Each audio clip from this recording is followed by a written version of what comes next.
Assalamualaikum and hi, my name is Muhammad Suhail Sulaimi bin Tati. Assalamualaikum warahmatullahi wabarakatuh. I am Muhammad Idris bin Muhammad Lutfi. Hi, Assalamualaikum. My name is Muhammad Farhan bin Mazlan. Hi, Assalamualaikum. My name is Muhammad Mukri bin Zaidi. Okay, for the first slide is our background of client, which is first thing first, his name, which is Muhammad Noh Ihsan bin Muhammad Fauzi, and he is 23 years old, and date of birth is 2 July 1999, and he is living in Muar Johor, and his BMI is 26, which is moderate risk for obesity, and lastly, which is medical history, which is he has a medical history for ankle sprain. Okay, for the next slide is introduction and definition of gait and posture. First is what is posture and gait analysis. Posture and gait analysis is a basic analysis of patient gaits and posture, provided information about the alignment and weight-bearing structures of body and the capability of the musculoskeletal system to adjust to physical stressors. For the first slide is about gait, which is gait is bipedal, bipasic forward propulsion of the center of the gravity of the human body. Gait observed holistically, which is kinematic. Next is basic movement pattern we will observe is rigid torso, pelvic compensation, head knee valgus or varus, hip roll, heel strike, arm swing and speed. Next, gait also observed from anterior, sagittal and posterior plane.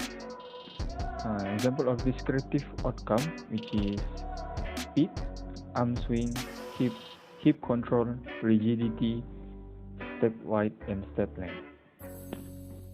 Okay, next slide is about postural, which is pertaining to the posture or position of the body, the attitude or carriage of the body as a whole, or the position of the limb, which is the arm and legs. Posture observed from three different views, which is sagittal, anterior and posterior, same goes as gait. And basically postural will be do with static positions using postural grid. And also postural observe truly tonic and passive muscle, which is tonic muscle is provide stability, and isometric and slow twitch muscle fiber. And for passive muscle is global, dynamic and isotonic and fast twitch muscle fiber. Last but not least is posture also observed from top to bottom. Okay, now I'm going to talk about what is gait cycle. The gait cycle describes the cyclic pattern of movement that occurs while walking. A single cycle of gait starts when the heel of one foot strikes the ground and ends when that same heel touches the ground again.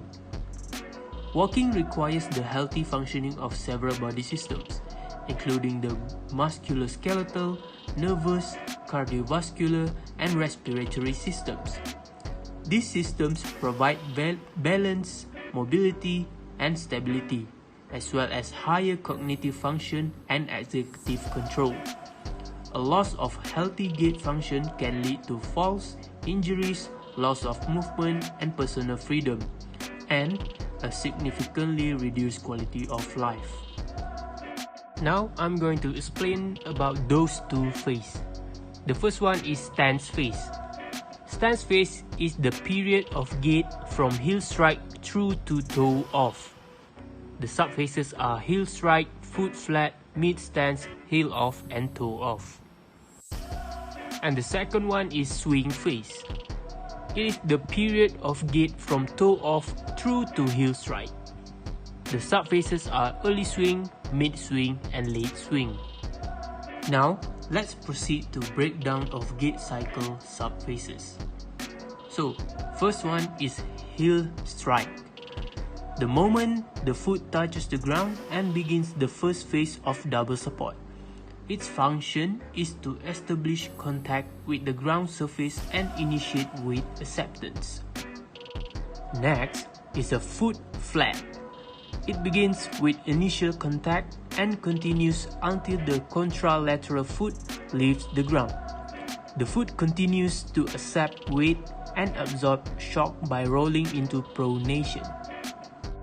And now, mid stance.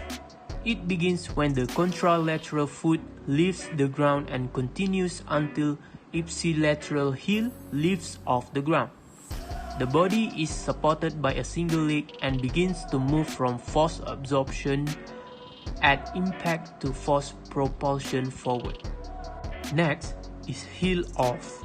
It begins when the heel leaves the floor and continues until the contralateral foot contacts the ground. In addition to single limb support and stability, this event serves to propel the body forward. Body weight is divided over the metatarsal heads. And lastly is a toe off. It begins when the contralateral foot contacts the ground and continues until the ipsilateral foot leaves the ground. Provides the final burst of propulsion as the toes leave the ground. And now, we are going to the swing phase. So, the first one, it is called early swing or acceleration phase. It is the first sub-phase during which the foot is lifted from the ground. The ankle dorsiflexes and the knee flexes so that the foot and toes can be moved from the ground. The hip flexes to bring the leg forward, moving it directly under the body. Next is the mid-swing phase. It is the second phase when the non-weight bearing leg passes directly beneath the body and past the weight bearing leg. At the same time, the trunk is moved forward so that the weight of the body is directly over the weight bearing leg. And the last one is the late swing or deceleration phase. It is the last sub-phase. The foot is moved to a position in front of the body. The knee extends and momentum decelerates. The lower limb is now ready for heel strike and prepares to accept the transfer of body weight for the start of the next stance phase.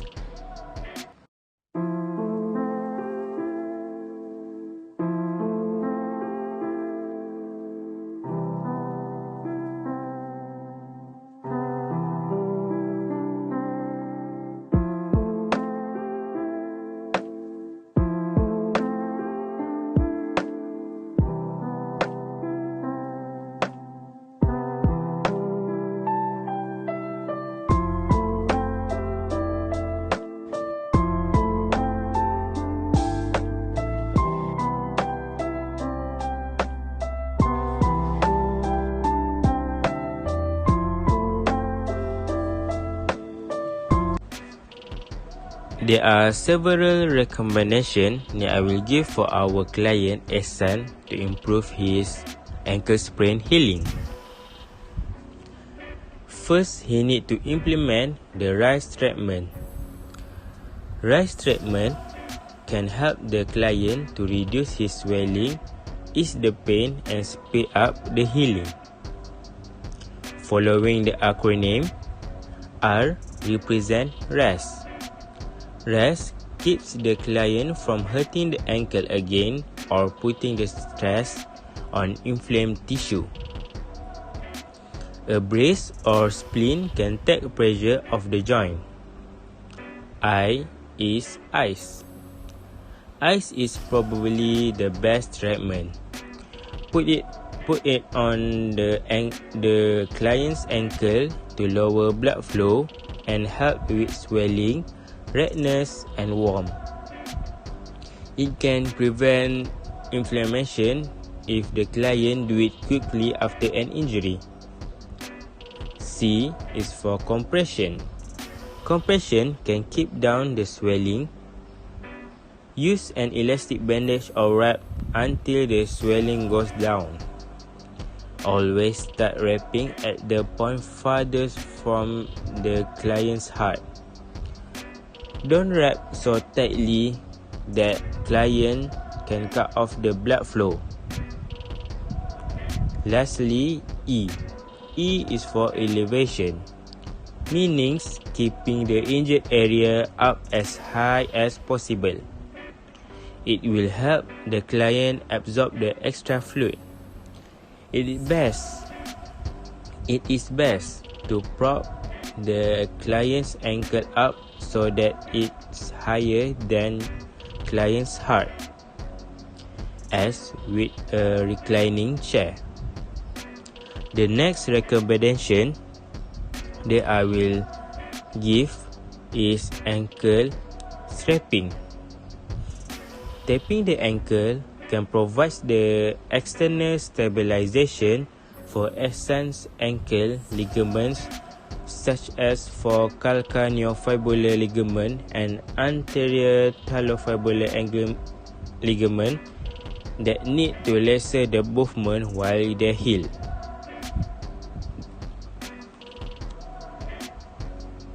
So next recommendation that I will give for Ehsan is ankle sprain stretching. There are 3 stretching that I will give for Ehsan. First is towel stretch. Ehsan need to sit on the floor with his legs stretched out in front of him. Wrap a towel or strap around the ball of his foot. Pull back on the towel so his toes move towards him. Hold the stretch for 15 to 30 seconds. Reminder, don't overdo it. He only need to feel a mild to moderate stretch on his calf muscle.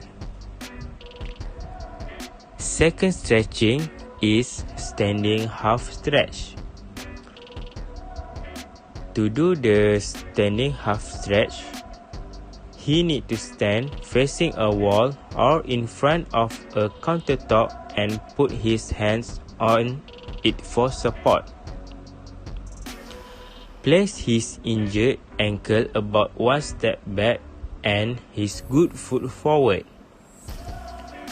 Keeping his back heel flat on the floor, slowly bend the knee of his good leg until he feel a moderate stretch in the calf on his injured side. Repeat this 3 times, holding for 30 seconds. And lastly, for ankle sprain stretching is heel raise. He need to stand with his hand in front of him, resting against a wall or chair back for support. With his feet shoulder wide apart, slowly rise up on his toes and come back down. Do about 10 of these at first and work up to 20 or more. Remember, he only want a moderate stretch and no pain. So when this become easy, he can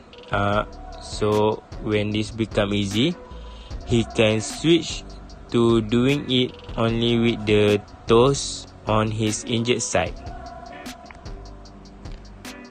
After I recommend the stretching, next I will recommend the exercise. There are 3 exercises for the ankle sprain. Ankle sprain exercise first is ankle alphabet. Ehsan need to sit on a couch or comfortable chair. Extend his leg out and trace the letters of the alphabet in the air with his big toe. If there is no pain, he can repeat this 2 or 3 times. This gentle exercise can help him to move his ankle in all directions. Next is towel or tissue scrunches. For this exercise, Ehsan need to place a small towel on the floor in front of him while he sit in a hard chair. With his shoe and socks off, gently grab the towel with his toes, scrunch it up and count to 5. Then release the towel and repeat. Do this 8 to 10 times or less. If he feel pain, can do with tissue. Lastly, for the exercise is knee motion. He need to sit in a chair with his foot flat on the floor. Keeping his foot on the floor, slowly move his knee from side to side to 2 to 3 minutes. This stretch and relax ligaments around his knee, around his ankle. And for the last recommendation that I can give for Ehsan is he need to start a practice a good posture of sitting, walking and standing. It will help to improve his ability to do his daily routine movements normal as usual without feeling pain. So, with all of the information that my friend shared to you guys, we can see that gait analysis can identify abnormalities in walking, because we can identify just by recording the walking phase in the test, which we will record in each angle at the back and side. So we will record it in slow motion and capture the moment in the each phase of the walking. So we will show to the patient that they have abnormalities in their walking pattern. And then, of course, we will achieve a better walking pattern for our patient, because the purpose of the test is we will overcome all of the abnormalities from our patient walking style. So, in conclusion, if someone has complained about their walking because it's hurt, recommend them to run this test, because gait analysis is used to assess and treat individuals with condition affecting their ability of walking. And gait analysis uncovers precisely how our body is moving and prescription for appropriate assistive device. And that's all from us. Thank you and Assalamualaikum.